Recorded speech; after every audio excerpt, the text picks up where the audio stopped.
सातारा लोकसभेची उमेदवारी महाविकास आघाडीकडून राष्ट्रवादीचे नेते आमदार शशिकांत शिंदे यांना जाहीर झाल्यानंतर त्यांनी आज सातारा जिल्ह्यामध्ये प्रवेश केला। त्यावेळी त्यांचे हजारो तरुणांनी जंगी स्वागत साताऱ्यात केले असून त्यांना मिळालेल्या उमेदवारीला जाहीर पाठिंबा दिला आहे। साताऱ्यातील खंडाळ्यापासून शेकडो गाड्यांची रॅली काढत आमदार शशिकांत शिंदे हे सातारा शहरातील बॉम्बे रेस्टॉरंट चौकात आले। तेथे हजारो तरुणांनी उपस्थित राहून आमदार शशिकांत शिंदे यांच्या नावाचा जयघोष करत त्यांचे साताऱ्यात जंगी स्वागत केले। सातारा जिल्ह्यातील बेरोजगार तरुण, शेतकरी, शाहू फुले आंबेडकर विचाराचे अनुयायी, मराठा बांधव, मुस्लिम बांधव यांचा मला प्रामुख्याने पाठिंबा असून माझी उमेदवारी जाहीर होताच या सर्वांनाच माझ्या पाठीशी मोठी ताकद उभी केली आहे। यांच्या जोरावरच उद्याची सातारा लोकसभेची निवडणूक मी लढणार असून मी कोणाला आव्हान न देता या जनतेच्या ताकदीच्या जोरावरच सातारा लोकसभेची निवडणूक जिंकून दाखवेन असा आत्मविश्वास आमदार शशिकांत शिंदे यांनी यावेळी बोलताना व्यक्त केला। हा उठाव आहे। सातारा जिल्हा यशवंतराव चव्हाणांच्या विचाराचा जिल्हा आहे। छत्रपती शिवाजी महाराज, त्याचबरोबर सावित्रीबाई फुले, महात्मा ज्योतिबा फुले या शाहू फुले आंबेडकरांच्या विचाराच्या सातारामध्ये पुरोगामी विचाराची या ठिकाणी सातत्याने पाठराखण केलेली आहे।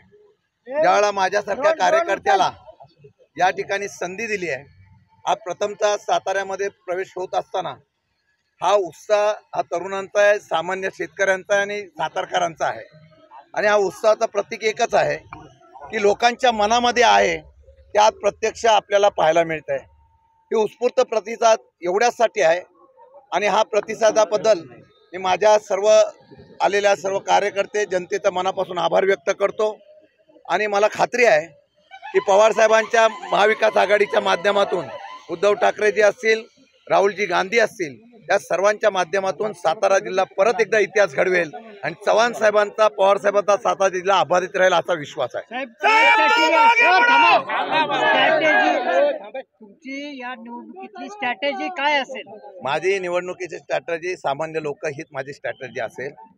या सातारा जिल्ह्यातल्या लोकांना जो बदल पाहिजे, अनेक वर्षापासून सातारा जिल्ह्याचा विकास व्हावा, एक वेगळ्या प्रकारचा विजन असणारा नेता असावा, अशा प्रकारची त्यांची अपेक्षा आहे। आणि मला वाटतं तरुणांच्या असलेल्या बेरोजगारीचा प्रश्न असेल, ITI असेल, औद्योगिक क्षेत्र विकसित असेल किंवा स्थानिकांना इथं रोजगार, औद्योगिक क्षेत्र उभं राहत असताना त्यांना त्या ठिकाणी रोजगार मिळावा, सामान्य शेतकरी असेल त्यांचे प्रश्न बरेच आहेत। वेगवेगळ्या प्रकारचा या सातारा जिल्ह्याचा बॅकलॉग भरून काढावा अशी अपेक्षा आहे। तेच माझं विजन असेल। मी फक्त विकास आणि सातारा जिल्ह्याचा स्वाभिमान हा उभा करण्याच्या संदर्भातून प्रयत्न करेल, हा विश्वास मी या ठिकाणी देतो। नाही असं म्हणायचं का तुम्हाला? मी अजून समोर उमेदवार कोण आहे पाहिलेलंच नाही आहे आणि माझी उमेदवारांच्या बद्दल कुठल्याही प्रकारची स्पर्धा नाही। माझी स्पर्धा जी आहे तत्वाची आहे, महाराष्ट्राच्या स्वाभिमानाची आहे आणि त्यामुळे मी या लढाईमध्ये त्या पद्धतीने पवार साहेबांचा आदेश आल्यानंतर मी तत्काळ या निवडणुकीला उतरलेलो आहे। परिणामाचा विचार मी कधीही केला नाही। नेत्याचा आणि असलेला महाविकास आघाडीचा आदेश पाळून जनतेच्या ताकदीवर मी 100% सांगतो उठाव फार मोठ्या प्रमाणात लोकांच्या मध्ये आहे, त्याचा परिणाम पाहायला मिळेल। माहितीकडून उदयनराजेंची उमेदवारी निश्चित होऊ शकते असं त्यांचं आव्हान कसं बघता? म्हणजे त्यांच्या आव्हानाला मी कोणाला आव्हान करणार नाही, आव्हान देणार नाही। मी साधा कार्यकर्ता आहे। मी जनतेच्या आणि लोकांच्या आव्हानावर निवडणुकीला समोर जाणार आहे। शेवटी जिल्ह्यातले सगळे आम्ही लोक आहोत। निवडणुकीच्या राजकारणामध्ये हा आरोप प्रत्यारोप होत असतात, परंतु निवडणूक ही ज्या तत्वातून, ज्या मुद्द्यातून करायची त्या मुद्द्याला घेऊनच मी पुढे जाणार। मराठा आरक्षणाच्या अनुषंगाने जरांगे पाटलांनी उठवलेले वादळ हे तुमच्या पत्त्यावर पडू शकतं का? मी त्यामध्ये त्यावेळेला केलेली अपेक्षा कुठली न करता केलेली मदत होती किंवा माझं स्वतःचं कर्तव्य म्हणून काम केलं होतं। महाराष्ट्राच्या कानाकोपऱ्यातून आलेली लोक यांची त्यावेळेला व्यवस्था किंवा त्यांना त्या ठिकाणी सोयी करून देणं हे कर्तव्य होतं, एक मी केलेलं आहे। आणि तसंच नुसतं मराठा समाजाची असंतोष नाही आहे, धनगर समाजाचा पण हायकोर्टाने ती अपील फेटाळलेलं आहे।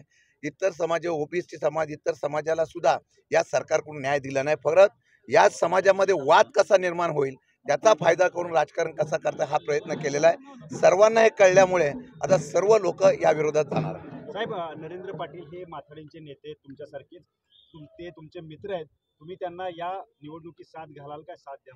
शेवटी पक्षाच्या माध्यमातून जो तो आपलं काम करत असतो। मी त्या ठिकाणी काल स्वर्गवासी अण्णासाहेब पाटील यांच्या पुतळ्याला त्या ठिकाणी वंदन केलं, त्यावेळेला त्यांनी माझा सत्कार केलेला आहे। आपण भविष्य काळामध्ये चालताना विचार आणि तत्व याच्या माध्यमातून जात असतो. लोकशाहीच्या माध्यमातून प्रत्येकाला त्यांचा पक्षाचं काम करण्याचा अधिकार आहे.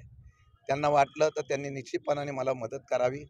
त्यांच्या मदतीचा मी स्वीकार करेल आणि तो निर्णय त्यांचा आहे. त्या पद्धतीने तो निर्णय घेतील त्याच्यावर मी जबरदस्ती किंवा कुठला लादण्याचा प्रयत्न करणार नाही. धन्यवाद.